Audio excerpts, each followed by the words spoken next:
All right. I must say good day, everybody. I'm Angela Starrett. I'm a journalist at CBC and an Asper visiting professor here at UBC in the Graduate School of Journalism. While we are gathered virtually for this conversation, I'd like to acknowledge the land we are currently at the Chan Center that UBC sits on, the ancestral unceded territory of the Musqueam people. And I'd like to acknowledge as well where I am, which is the unceded territory of the Squamish, Musqueam, and the Tsleil-Waututh people. Joining me today are Bernard Pearley and Logan Pearley. Thank you so much for being here today. Bernard is the director of the Institute for Critical Studies, Critical Indigenous Studies here at UBC, whose research is rooted in language revitalization and linguistic anthropology. Logan is a fellow CBC journalist based out of New Brunswick, as well as an advocate for the Wolastoqey language. Both Bernard and Logan are from the Tobique First Nation in New Brunswick.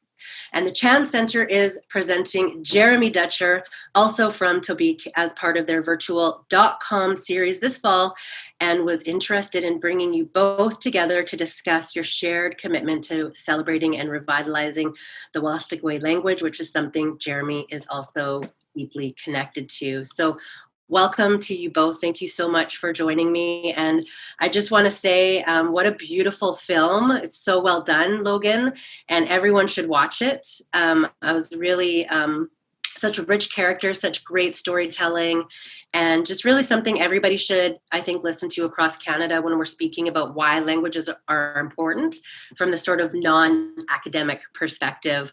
And I want to ask you a question first, Logan. You know, you created this really wonderful short documentary film for the CBC Indigenous Original Voices program. It focuses specifically on revitalizing the Wolastoqey language, which the Chan Center is sharing in conjunction with our talk today. And the piece stemmed from the time you spent at the UN Permanent Forum on Indigenous Issues. Can you tell us a bit about that connection and the origins of the documentary? Yeah, sure. First, I'd like to say Jeremy Dutcher, I was talking to him earlier, and he told me that he sends his love to Bernie. And also my aunt, Dara Beaver, who she's also in the documentary, she told me that she would not be doing the work that she's doing in Wolastoqey language revitalization without the work that Dr. Pearley has already done. So she also sends her regards. So the connection, I guess, with how this all started, as you would see in the documentary that I did, was I never grew up as a language speaker. My grandmother, she went to the Indian day schools, and my mother did as well for some time. They had day schools right there, a day school right there in our community. And because of that, I think that the language was, taking away from my community and my family, over just two generations. My grandmother, she does speak, and I grew up in her house, but it was never really spoken to me that much. And I never really realized the impact that it had on me, until I was well into adulthood. And I think that, I had a really profound moment when I was at the UN, when everybody from all around the world, all these Indigenous people that you're meeting for the first time are introducing themselves in their Indigenous language, and it comes to you and you sort of have that pause, like, how do I say, my name is in the language? I haven't said this phrase for quite a long time, so it sort of escaped me in that time, that I forgot how to say, Nutali was Logan Pearley. And then from that moment on, it sort of made that connection that I made with other Indigenous people there at the UN, seeing people my age, it made me really realize how important language was to Indigenous peoples. And it really made me realize that I need to go down this path of reclamation for myself. And if I'm not able to fully reclaim the language for myself, do what I can to help other people and bring awareness to, the importance of language to Indigenous peoples. Bernie, the issue of language revitalization is a critical one for many Indigenous communities right across Canada. We talk about that a lot here in British Columbia with, I think we have close to 100 different distinct languages that we speak, and throughout the world. And Bernie, the research you do is so valuable in keeping this issue at the forefront of Indigenous rights, in particular in Canada. I was hoping you could talk some more about your work and how your role at UBC will support this vital research that we saw was so integral, that we saw in Logan's film. Thank you. I think that one of the things that I'm really excited about is starting my job here as Director of Critical Indigenous Studies and working very closely with the Musqueam Language Program. And one of the things that we have in common is our commitment to community-based research as well as in teaching. And I'm really excited about CIS, Critical Indigenous Studies, for their commitment to community-based research and teaching. So it's not just about academics, it's really about, empowering Indigenous communities to be able to pursue self-determination, both in their languages, in their spirituality, in their cultures, in their landscapes. And one of the things that Logan pointed out in his video is the importance of making sure that language, spirituality, and landscape are really tied together. And the work I've been doing as a linguistic anthropologist has really been trying to focus on reintegrating language with the landscape, with the culture, with the community. And so one of the things that I worry about with a lot of approaches towards language revitalization is that they focus on language documentation. They're more interested in producing recordings and producing texts like grammars or dictionaries. One of the things that I focus on is if you truly want to revitalize a language, the best way to do that is to revitalize the relationships where the language is being used. So it's more about the people than it is about the code. So language is what brings people together. And if we can preserve the relationships that people have where they use the language, then we have a better chance of revitalizing the language. And this also applies to all Indigenous communities that are facing the same kinds of challenges about language endangerment. How do we begin to reintegrate all these aspects of our Indigenous lives? And so academia has a tendency to compartmentalize disciplines into linguistics, to geology and geography and social studies, whereas when we think about language, it really pulls them all together. And so I think that Logan's piece was really excellent in how we have to rethink the approach we have towards language. We can't pull it apart in its component pieces. We have to reintegrate it, and it has to be centered on the community, on the people. And so if we revitalize those relationships, we can revitalize the language. And with that, I'm curious to know from each of you, Logan, you talked a little bit about not knowing your language and the history of residential school. Day schools were a part of that system. I'm curious to hear from you both about where you're at with language fluency in your language today. And you talked about it a little bit, Logan, but Bernie, I'm interested in hearing from you. And so our audience knows you guys are not like first cousins or uncle and nephew or anything like that. You might be distantly related, but just so people know that you didn't grow up together. But I'm curious to know from both of you what your experience with language was early on and where it's at today. I guess with me, I started my first language. I started going to daycare, and I grew up in my grandmother's house, and I started going to daycare in Tobic, and I also did kindergarten in Tobic in our community, and that's sort of where it stopped for me, I think, in terms of actually like a formal learning, because following kindergarten, I ended up going into the provincial school system. And I think that this is still an issue that happens in First Nations communities now, especially here in New Brunswick, where it's a bilingual province. I think a lot of parents are faced with, should I send my my child to the band school where they are going to learn their language, but then what are they going to do with their language? Or they can go to the provincial school and learn French, and then they'll be more employable. And I think that we really need to change how we value our own language. So for me, my parents gave me that option of, do you want to go to Mossos in Tobic, or would you like to go to Andover Elementary School? And to me, I'm 6 years old. I don't understand the importance of it at the time, but to me, it was just a bigger school. I would meet more people, and that's what I wanted to do. So I went to the town school, and it wasn't again until grade 9, I think it was. So I was in French immersion for throughout middle school. So I spent about 3 years learning French. But when I got to high school in grade 9, I was faced with, we actually had a Maliseet or Wolastoqey language class, which was taught by Iris Nicholas, who has since passed away last year.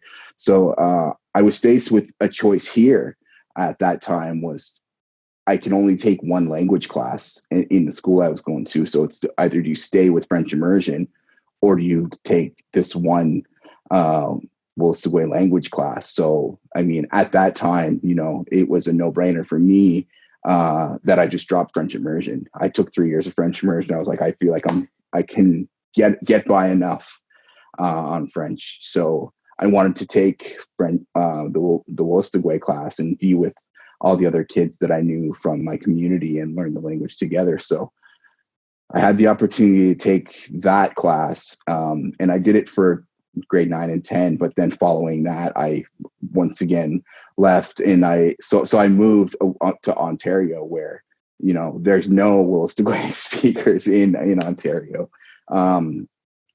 So then I sort of again was lost after 2 years of learning my language. As a teenager, I was lost from that again. And again, it didn't come, I didn't realize the importance of that until like 15 years later. But I've always had a connection with my community. Even when I wasn't living there, I was there, every holiday, or I was there every summer. And now that I'm back living in my home territory, I'm only about an hour and a half away from my community, and there's several other communities that are within 20 kilometers of here. So I get to see other Wolastoqey speakers pretty often. And I try to learn as much as I can from people when I have the opportunity, but I'm nowhere near fluent. I don't even think I know as much Wolastoqey as I know French at this point. If I would be lucky if I knew the same amount. So at this point, I'm just trying to learn things wherever I can, whenever I can. Whenever I have the opportunity to be with a speaker, I try to learn simple phrases here and there. But I think that speakers sort of, not that they find it annoying, but I think that they have a hard time teaching other people because my grandmother, she told me when I ask her questions, she's like, you make me question whether I know the word or not because you asked me to say it over and over and over. And I'm like, I'm sorry, I'm just trying to learn it. But she was like, I think it sort of brings back a sort of trauma to older people, of when they were trying to learn English. So, and I try to be conscious of that, knowing that history. But I try to I try to learn just whenever I can. I'm not in any formal program or anything. I don't really have the time at this moment, but someday, hopefully, I have the opportunity. Yeah. And you bring that up in your film about that tension between learning French or learning your language and why you would or wouldn't. And I've actually done stories about that here, and just how there's such a deficit in the education system too, in providing those language resources, and I don't know how it is in your guys' province or your experiences, but here it's like, whose job is it to provide those resources? And falls on the Indigenous person who wants to learn themselves, and it's confusing and it's a lot of work. And I think when you're talking about Jeremy Dutcher, that was like his music and his pride and his determination to not only learn his language, but get other people to appreciate it is so powerful and incredible. And I'd love to hear more of that. Bernie, I want to ask you the same question too, because you were saying you were in Wisconsin for 18 years, so far away from home. Now you're here at UBC. What's your journey been like did you start off knowing your language, and where are you at with fluency now? I think that I have a different kind of trajectory, and Wolastoqey was my first language. And but I was taken off reserve and put into American schools. And this is when, even though I was speaking Wolastoqey at first grade, I had nobody else to speak with, and I didn't speak a word of English. And so that created a different form of trauma. And I think this is where we focus on residential schools and the kind of deliberate silencing of Indigenous languages. And that is extremely traumatic. And this is where, we have to deal with that kind of legacy. And that, as Logan pointed out, a lot of our elders are still dealing with that kind of trauma. But my experience was a little bit different in that I went to American schools. And so I was silenced because not forced silence as much as I had to engage in a colonial language. And so for me, by the time I graduated from high school, what I had known of Maliseet had been forgotten. So there was a kind of a total inversion from my first language being Wolastoqey to being English. When I got to university, one of the things that I was exploring was Wolastoqey stories. And I would, look up the archives, and I would find written examples of Wolastoqey language and Wolastoqey stories. And so I started collecting all of these. And so this is where I got introduced to linguistic anthropology. And there were a lot of anthropologists that were really interested in what they called ethnopoetics at the time. They wanted to look at Indigenous cultures from the Indigenous perspective. And so they were really looking at the languages. And so that's how I got introduced from the academic perspective into the Wolastoqey language. And so for me, when I was doing my PhD project, I did my field research back home at Tobique in Mosso School. And I have to say that I had 3 delightful years working with the teacher and the children as they had just started their Wolastoqey language program. And so for me, my journey was returning back to the classroom, oddly enough, and learning alongside the children. And so we had all these nice little projects where we did this tiny little booklets, 4-page booklets. And what I told the students at that time was that they were creating Wolastoqey books before anybody else was. And they were really proud of what they were accomplishing. So for me, the journey back to the language also started with all the texts that I was looking at as an academic, but it was really much more, let's say, delightful when I was learning alongside the children at the school. So my journey back is also a long one, just as Logan's is, and finding every opportunity I can to learn more Maliseet language. And listening to Jeremy's work is another one of those aspects of, yes, this is what we have to do in order to, keep the language vibrant and alive. And I wanted to kind of pull on that thread about the joy of learning the language. You talked a little bit about trauma. Logan, you talked about that too, the trauma of having your language ripped away, but also almost the trauma of learning it. Bernie, I know your work also involves humor and comedy as a tool for healing historical trauma and exploring language and narrative. Why is framing language revitalization in this way so valuable? And are there other ways joyfulness can be used to further this type of work? I think one of the most important aspects of what I'm trying to accomplish with language revitalization is to change the narrative from language endangerment and language death.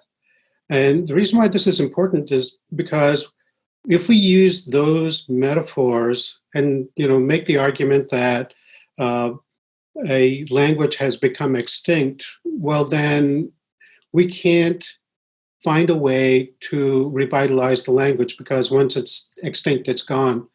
And one of my colleagues, Daryl Baldwin of the Miyamia Nation, dared to question that metaphor. He said, what if the linguists are wrong? He says, what if it's not extinct? What if it's only asleep? And so what he did was say, I think the Miyamia language is just asleep. We can awaken it. And so he won the MacArthur Prize for his really important work in trying to awaken that language.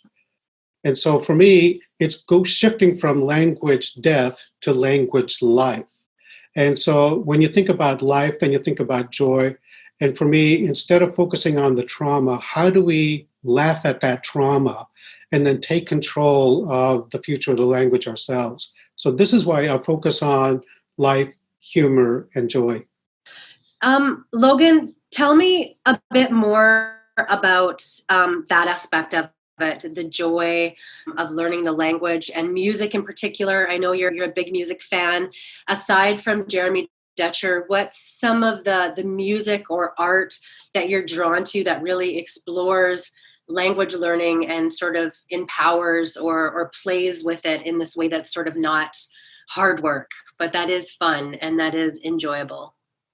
Well, I think, music definitely is a good way to learn. I mean, that's how I was taught when I was in kindergarten. I remember, hearing like just the simple phrase, like, how I said, my name is Logan Lee, but also like through other forms of art, we see people, Natalie Sapier, she's a pretty popular artist out this way who's also from our community. And I'm quite sure that she titles some of her pieces she titles them in the language. And I think that she has Elder Imelda Purley help her with translating those. So, I mean, that's a way for, through her art to keep those phrases alive. I think last year on Indigenous Peoples Day, she unveiled an exhibit where she painted on 13 different hand drums, and they were all named after the 13 moons.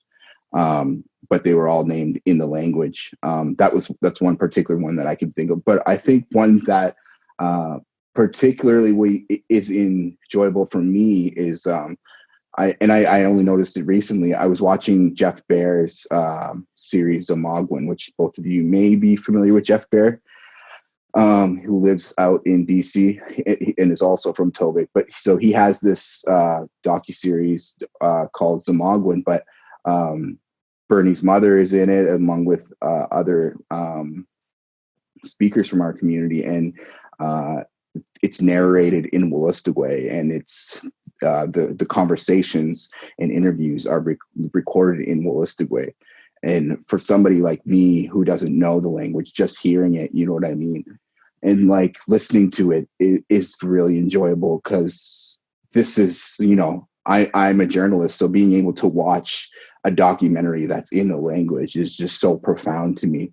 But also being able to listen to the language and be like, hey, I know what that word is. I know what that word is. And then you start to realize how many of these words that you actually know, words that maybe I've heard before and I forgot, or I just didn't immediately think of the meaning at that time. But then when you hear them, like something as simple as Bemgiskok, which means today, and I'd be like, hey, I know that word. And it just hearing every other word that sort of brings an excitement. And that's something that now I like to do when I'm home and I hear speakers, is just listen to them, their conversations. And, sometimes I'm like, I wonder if they know that I'm eavesdropping on their conversation or if they think that it's rude. But also, like, I'm just trying to learn. I just want to hear the language. And I think hearing the language is really pivotal to learning it, because you understand the how the language changes, and you also understand how it should sound, because reading it is totally different than saying or hearing it. Yeah.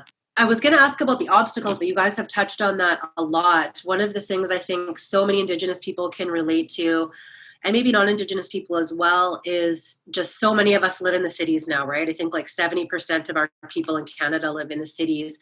And so for myself, it's always a struggle, because that, like you said earlier, Bernie, like learning your language is so connected to the land, and rooted in the land, and rooted in our culture and our governance systems for us. How do you encourage, or how do you each on your own? I know, Logan, you were talking about just listening to people. I knew a Tahltan man who would go to feasts back home. I don't know if he called them feasts. I don't know what their governance is, and he would just bring a little tape recorder around and record all his elders, and then he'd go back home and listen to it. And that's actually how he learned his language. And he was eavesdropping. And I remember one day he said he'd learned it. He was like a teenager. And he was eavesdropping, and he'd hear the elders talking about one of the kids saying, "Who's that little white boy's mom?" And so he could engage in like their gossip, which I think is fun. But what are some ways, I mean, rather than talking about the obstacles, what are some ways, people like me who live really far away from home, same as you, Bernie, you live really far away from home as well, that we can learn our language? How do we do that? One of my strategies for that is always to remember home. And, like Logan, even though I'm away, I try to be home at, summer, at my mother's birthday, for Christmas and New Year's. So there is that connection. And, but once you grow up, as a child in that beautiful landscape along the Wolastoq River, you don't forget it. And so for me, one of the things that I try to do is the kind of language work that I'm doing really makes that connection with the landscape. And so for me, it's creating artwork with Wolastoqey titles that allows me to constantly make that connection. So even though I may not be directly in Wolastoqey worlds, I create those worlds and I carry them with me. And so I have an installation piece here that I brought with me from Milwaukee that corresponds to the 12 stanzas of the Malsea Prayer of Thanksgiving, and it recreates Wolastoqey primordial space in a sacred space. And so for me, it's making sure that the language and my landscape and my spiritual practices are always with me. And so I'm never away from home as long as I have these with me. And I continue to produce these aspects of linking language and landscape. So I'll do drawings that are specific points on Tobique Reserve. And so for me, it's a constant memory and reproduction of home. So that, it's always with me. I'm never away from home as long as I have my language, the stories, and my memory of home. Wow, that's really, really cool and really special, and so creative. What about you, Logan? What are ways that you connect back with the language when you're not at home all the time? Before I answer that, I'd just like to add, I don't know if you noticed in the documentary, but Jeremy Dutcher actually sings the Thanksgiving prayer in that scene. And I told him when I was interviewing him that one of the very first things that I did learn from Iris when I was in her class in grade 10 was the Thanksgiving prayer. And after I said that to Jeremy, that it was one of the first things that I learned, his fingers just went on the keys and he just started like singing it. Like he doesn't have that recorded. That video is the only recording of him singing it as far as I know. But he just flipped to it in the book and then started playing and singing it there on the spot, which that I thought that was a cool little moment. But I guess to answer the question, for me, I guess I try to just when I'm walking around and I see a word or and I see something on the land or just even in the around town, I'll say it in my head what the word is if I know what it is, just to try and test myself or keep that memory of the language in my mind. I guess that's one way that I do it. And also, like, I guess with friends that I have here, or even over the internet, we'll say words to each other that we know in the language. Like, we might not be fluent, but we'll say like what words we do know. And we sort of use it as like, a teachable opportunity in conversation of speaking this, Woolastiglish, the bastardization of the language, I guess. But when you come to a word that your friend might say to you and you're like, hey, I don't know that word, what is that? And then they'll tell you. So just everyday conversation with friends becomes a teachable moment, I guess, in the language. Awesome. And I think it's important to, like, there's more, like, listening to you guys, there's just so many different ways you can learn your language other than just that traditional, like, be in person, learn from an elder. I've learned songs from my community over Facebook chat or Facebook video chat, and so many different ways, because it's hard, and it's hard to have that real connection when you're not home. So thank you for sharing that. I just want to ask you both one last question about what do you see either from your own communities or around the world, wherever you are, that brings you hope about language revitalization in 2020? I guess I can start with that one. One of the things that I'm really excited about with my, job here at UBC is to recognize that the signs are also in Hunkaminam. And so I think this is the really critical work that's happening now, is the recognition that for settler society to finally arrive at what they call the new world, which is really our ancestral worlds, is to recognize that our languages are still alive. And the phrase I use is the languages are really echoes of time immemorial. And this is what I really love about Jeremy's work, is that he's using those wax cylinders. And so that's an echo from the past, that he's layering his own voice on that. In some ways, he's collapsing Western time and saying that when we think about time immemorial, it's not in the Western sense, that it's really about the kinds of languages that echo in the river valleys, along the shores, along the bays, in the forests, and all of this, for me, is that, gradual recognition on the part of settler society that they have so much more to learn from the Indigenous peoples. And the other part of it is that the Indigenous peoples are really starting to exercise their own self-determination, saying, we're going to do it our way in our terms. And this is why, for me, what we're doing here in UBC at the Critical Indigenous Studies is really pushing that forward to empower and enable Indigenous communities, not just in BC, not just in Canada, but worldwide. How do we allow them to see that this can be the start of something extremely important? And the other thing that I've been doing in my work lately is that focusing on how Indigenous knowledge is going to be the set of skills that's going to be required as we deal with climate change. And I think that settler society is finally realizing that they're in trouble, and it's because of the way they've been thinking.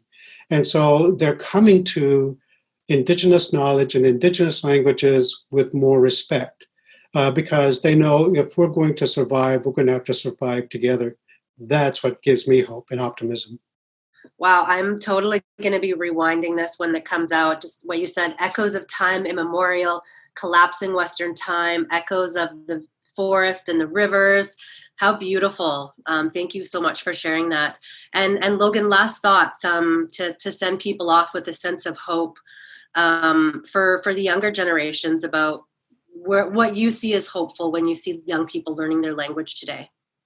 I think I see a lot of young people, I guess people my age or younger, trying to use their language on social media. Like you see, even in memes, like I think like memes are like a new form of like reclamation for a lot of people. It's like, you know, a new form of protest, a new form of way to teach people about stuff. And I follow some Instagram accounts that they're only in Anishinaabe or they're only in Kanien'kehá:ka, but like I think I follow them just, you know, for that inspiration to see how other people are learning their languages. And I think that's one thing, is how young people are really using technology to their advantage to try and learn and teach the language. And then just on top of that, like seeing young people who didn't grow up with the language, but are seeing opportunity now in the language where previous generations probably didn't see opportunity in the language. And that's why it was never thought to be important, you know. And I think that one thing, you know, people might be thinking now is, you know, I want to learn my language, or I want my children to learn the language, not so they can be teachers of the language, but maybe so they can be an administrator here or there. And then everything could be in the language eventually someday. And I think that, you know, I don't know how fanciful of a thought that is, but I think that if we value the language and we put that value on our language, then people will want to learn the language. Like if we start to have positions for jobs open that give preference to people that speak the language, people will really want to learn the language. And I think that there's sort of a push in some of the communities here now to do that, like in some of the schools, like the teaching assistants or whatever, you know, preference is given to them, even if they might not have all the credentials that somebody else might have in teaching. Just having that language itself is such an invaluable credential. And I think, yeah, just people really starting to understand the value of language. And I think it's because of people like Bernie, like Jeremy Dutcher, like, you know, so many other people that are making people proud to be who they are and proud to have a language to call their own.